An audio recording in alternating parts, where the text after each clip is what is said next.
In 1966, some forestry workers were building a firebreak road through a forest north of Brisbane. But their bulldozers and excavators found something rather sinister, because what these forestry workers had accidentally put a road through was a cemetery. But this wasn't just any graveyard. It was one that belonged to a town that had been abandoned in the 1890s. For this ghost town is Campbellville. And as people forgot it existed, it was reclaimed by the bush. But before I show you the full extent of what's left of this place, let me briefly tell you who built it and why. Campbellville was founded by James Campbell in 1881, who ran it with his sons and got the ball rolling on a business empire that would last well over 100 years. For you see, on arriving to Brisbane in the 1850s, James found that there was a severe housing shortage.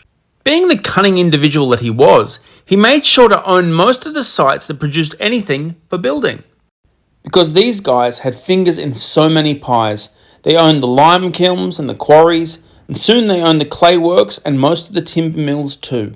And Campbellville was one of those mills, but it wasn't just any timber mill, because it was built on a creek that was wide enough to get a ship down. Thus, timber could be moved to the markets of Brisbane. What's more, it was built in a place surrounded by old-growth forest. Oh, and to sweeten the deal even further, most of the other mills in the area would trade their timber for foodstuffs, which is absolutely insane. I mean, imagine that conversation. Well, thank you, Mr. Dunlop, for this very valuable cedar.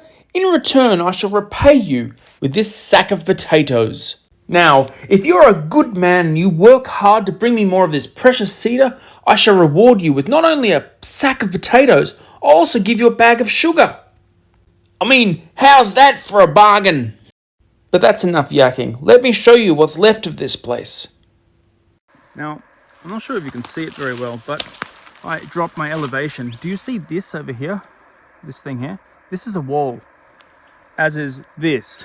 And if you walk through here, you will see these walls go all along here. They're hard to see because they've been covered up with dirt. Every time it floods, these things get more and more buried. Also, I've been here for like 133 years or more. So if you come into here, do you see this space here, this sort of open area? I'm guessing that this was probably a boiler, because the wall goes further along there. And do you see that bank over there? That's also another wall, goes along there. Now, if you follow it, it goes over there, forms a corner, goes across here, forms a corner, goes back this way. So look, this over here was a walkway of some description, or something. I'm pretty sure this, because of the map, was actually a boiler. The dam is over there. So if we come back through here,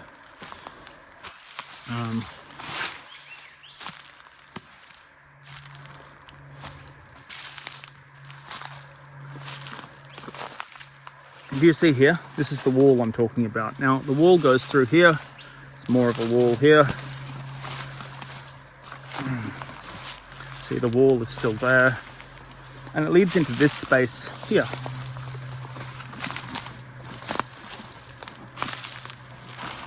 See, we're now in some kind of other antechamber. Now, if you walk across here, you start seeing bricks everywhere.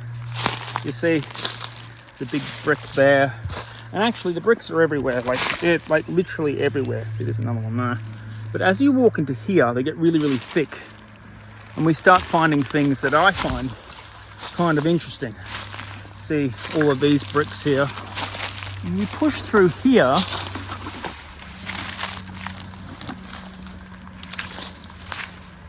we find this one. I think pretty darn cool. I don't know if you can see. Campbell. Here's a better picture of it. The dilemma is this area is sand. So every time there was a flood or something happened, the ground sort of eroded and these things fell down. All the way through here you find also pieces of metal. Here's one of those big chunks of metal I was talking about. They're all over the place. Wherever you go, you just find them. Anyway. So that hollow down there is where I was showing you all those bricks. That's where the bricks that say Campbell are on it. And we're up on one of those walls that I was talking to you about that are buried underneath. Now, if you come across here, do you see this? This is the wall I'm talking about. Here's a better picture of what those walls look like. Goes across here. And then if you see on the ground here, there's a bit of a hollow. And the hollow goes through here, and it leads through into what was the boiler. But what's interesting is, as you can see, these bricks on the ground, they've all collapsed and fallen down the hill. And I'd say that this pipe has actually come out, it's dislodged. Because I suspect what it was, this was how the water was siphoned out of the dam, just here, and back into the mill, through this wee tunnel.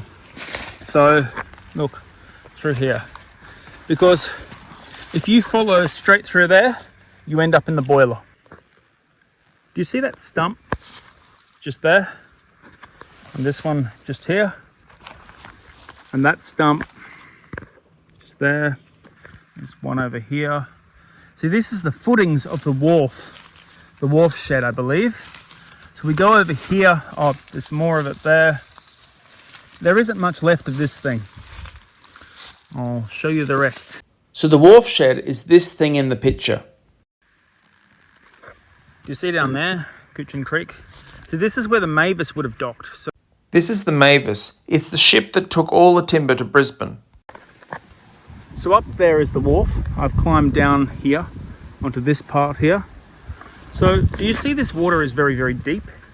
This is where the ship would have berthed. It would have parked in here.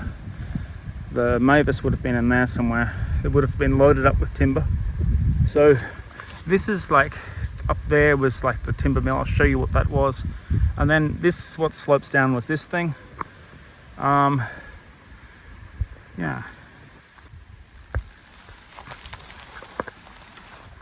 So the part that I've just walked along, which is this part here, this was this thing on the map. Let me show you. It was the wharf site. Let me show you what it looks like in the picture. The only remains of this building that I could actually find, sadly, were just these bricks. That's all that's really left of it. Whilst the exact location of the township has been lost, we do know that the houses were not very far from the mill. So I explored an area near the mill where nothing was on the official map, and guess what I found? And you can see Campbell. Do you see this? This is crockery. I think I might have just found the town. It's really interesting. There are bricks all over here. And looky here. What do we have? Look at all the bricks and the bits of metal.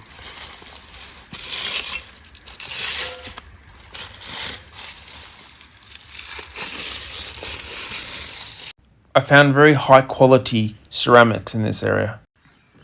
So there's the bricks, there's the metal over there somewhere. If you come over here, there's more of it. You see it on the ground here? Big chunks of it.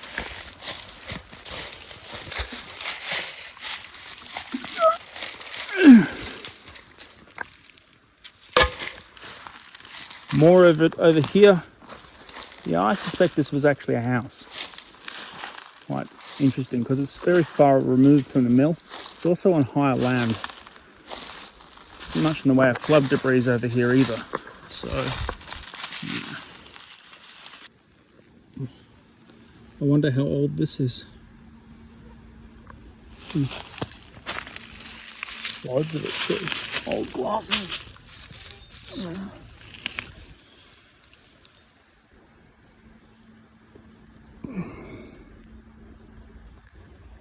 It's really cool.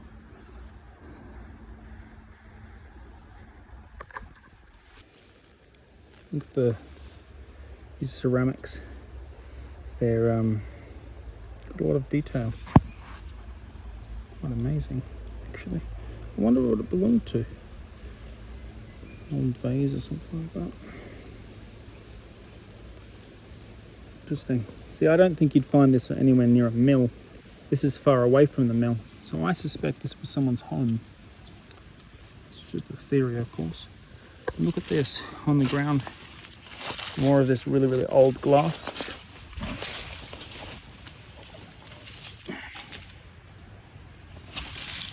The coming of the railway to Landsborough was the end for this village. But whilst this small village faded away to obscurity, its legacy did not. Because of the vast amounts of timber coming from this mill in conjunction with all the other monopoly that James Campbell and Sons owned, they were able to create pre-cut houses. These were homes that literally anyone could build and most people could afford. And you wouldn't even need a builder. It's another reason they were so cheap. Take the time to look at these houses. Have you seen them? For they are hidden in plain sight all over Brisbane and all over Queensland and all over northern New South Wales.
Please like and subscribe. Cheers. Thanks.